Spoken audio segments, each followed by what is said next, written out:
Hey everyone, welcome to my channel. I'm Danielle Warren, and today I'm at the Swan and Dolphin resorts at Disney World, and I'm going to show you what it's like to walk from the Swan and Dolphin to Hollywood Studios. I know when you're at Disney, you do a lot of walking, and maybe you prefer to save your feet and legs as much as possible. That's cool too. There are other transportation options from these resorts, but if you like to walk or want to see what this walk is like, because it's really not that bad, stick around and I'll show you the entire walk and approximately how long it takes to get there. Okay, let's head on over to Hollywood Studios. I'm here in between the two resorts and I'm going to start walking toward the boardwalk. We'll start the stop clock to time our walk as well. I'm going to walk at a moderate pace, not too slow and not too fast, to try to be as accurate as possible on the walk time for the average person. While we walk, I'm going to chat a bit and share a few tidbits about Disney transportation and the Swan and Dolphin resorts as well. Just a few things that might be interesting to you if you are planning a trip to Disney World anytime soon and might be using quite a bit of Disney transportation or staying at the Swan and Dolphin.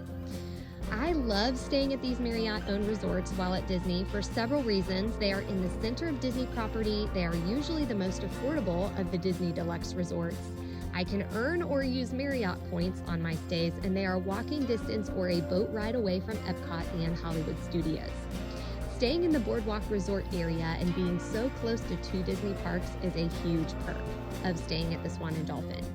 If you'd like to see more about these resorts, I'll be posting a review and room tours soon. I'll link those above and in the description below when those videos are finished, but you can also stay tuned to my channel and just be watching for lots of new content coming soon. I also have a video of me walking from Epcot to Hollywood Studios, and I will link that video above as well and in the description so you can see what the walk is like from one park to the other. Right here is where I'm going to turn into Disney's Boardwalk Resort, but we're going to cut over to the right and walk on the walkway along the water.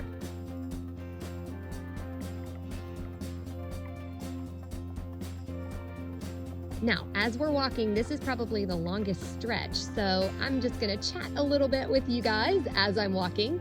I wanted to note that you can take the friendship boats from the Swan and Dolphin to Hollywood Studios if you prefer not to walk.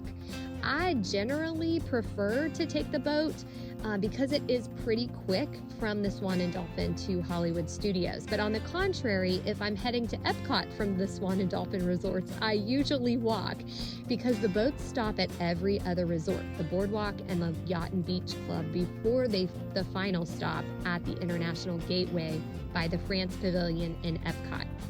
I do have a video of me walking from the Epcot International Gateway to the Swan and Dolphin, so I will link that video above if you're interested in seeing that walk and the route and how long it takes.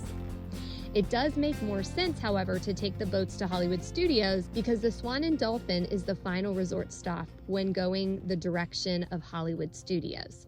So the order of the stops when the boat goes from Epcot to Hollywood Studios is the International Gateway entrance at Epcot, then it goes to Disney's Boardwalk Resort, followed by Disney's Yacht and Beach Club resorts, and lastly the Swan and Dolphin Resort before heading to Hollywood Studios. Conversely, when the boat leaves from Hollywood Studios, the order is reversed. Hollywood Studios, Swan and Dolphin, Yacht and Beach Club, Boardwalk, and then Epcot. So it makes more sense to take the boat from the Swan and Dolphin straight to Hollywood Studios because you don't have any stops, but when going to Epcot, it does feel like there's a lot more stops. So unless it's like really hot and you don't want to walk, or you have somebody who's really tired, then I generally would just walk to Epcot. The boats are also a good choice when going from Hollywood Studios back to the resort if you are at the Swan and Dolphin, because these resorts are the first stop on the way back from Hollywood Studios. The boats will generally beat those who walk every time. So during the heat of the day, I would much prefer the boat transportation. However, in the morning, I love the walk to Hollywood Studios. It's peaceful and quiet. The temps are more mild and you don't have to wait in a line or be in close proximity to people. I don't dislike people, I promise, but crowds can wear me out after a while and I can get a little overstimulated. So I'll choose a peaceful walk over sitting down in a crowd of people almost every time. I'll be around people enough. Heck, I'm walking to Hollywood Studios in the mornings usually to stand in a big crowd before the park opens. So, I'm choosing to be around people. But if I can have a little peace and quiet, I'll enjoy the walk.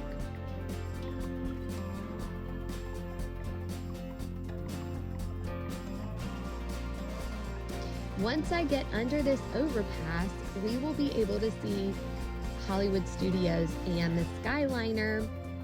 Such a beautiful sight. And like I said, I especially love this walk and the view in the morning when it's not crazy hot and my energy is fresh. The view of the park when the sun is still rising is really beautiful, and it's just so nice in the morning.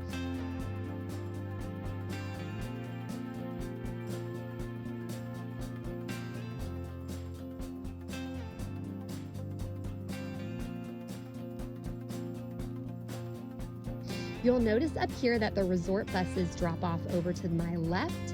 We have the Skyliner up ahead.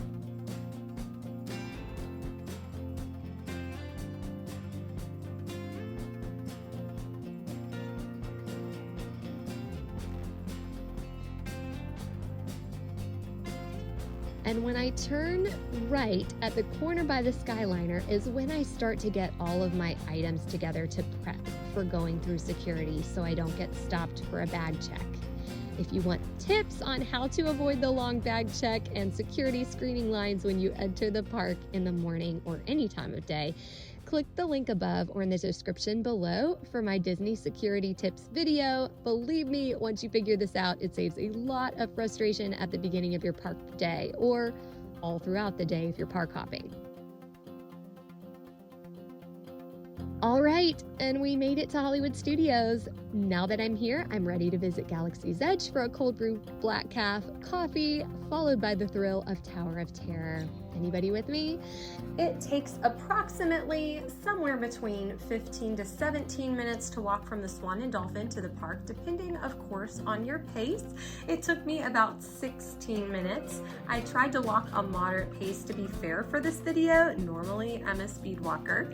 If you enjoyed this video or it was helpful for you in any way, would you drop a comment and like this video? It helps my channel so much and helps others find these tips and tricks for their travel planning as well.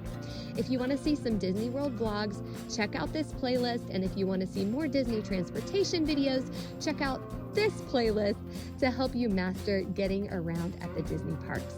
Thanks again so much for watching, and I'll see you on the next video. Bye.